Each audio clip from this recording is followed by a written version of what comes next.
Hello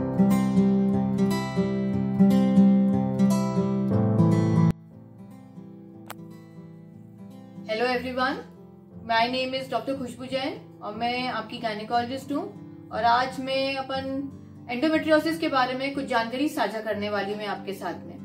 endometriosis होता क्या है, इसके बारे में सबसे पहले बात करते हैं।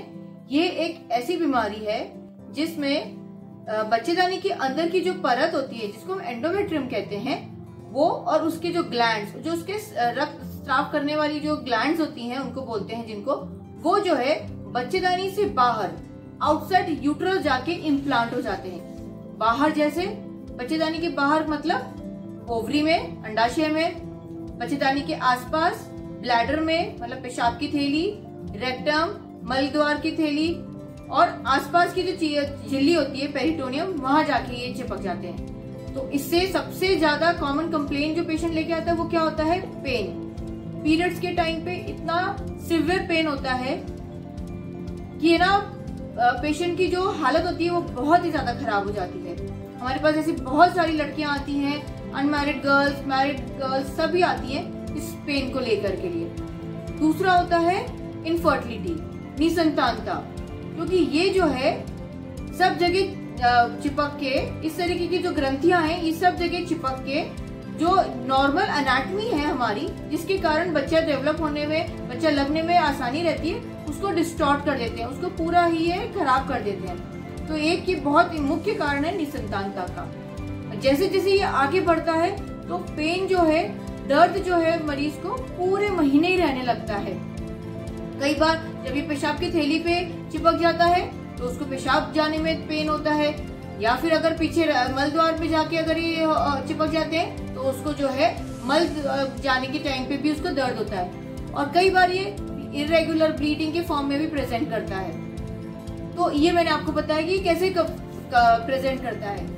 अब इसके बारे में बात करते हैं, इसकी स्टेजेस के बारे में। ये मुख्यतः 4 स्टेजेस का होता है। इसकी स्टेजिंग जो हम इस तरीके से डिवाइड करते हैं कि किस जगह पे जाके किस तरीके की ये चिपका हुआ है। तो इस हिसाब से ग्रेड 1 में 1 to 6 ग्रेडिंग आती है, 1 to 6 नंबर आता है। ग्रेड 2 में जो आता है वो 7 to 20 आता है। और फिर ग्रेड 3 में जो है, स्टेज 3 में जाके जो है वो 20 से 40 के बीच में, और स्टेज 4 तक पहुंचते पहुंचते 40 से ऊपर की नंबरिंग वालों को हम करते हैं। तो अब इसके ट्रीटमेंट के बारे में बात करते हैं। इसका ट्रीटमेंट जो है मेडिकल भी है और सर्जिकल भी है। तो मेडिकल में सबसे पहले हम देते हैं oral contraceptive pills. Oral contraceptive pills क्या करती हैं? ये जो है इन जो ग्रंथियां हैं, ये एंडोमेट्रियम जो दूसरी जगह बन गई है उसको जो है ये बिल्कुल कम कर देते हैं। तो अगर जब पीरियड्स नहीं आएंगे तो ये ग्रंथियां भी स्राव नहीं करेंगी और पेन भी नहीं होगा। ये इस तरीके से काम करती है।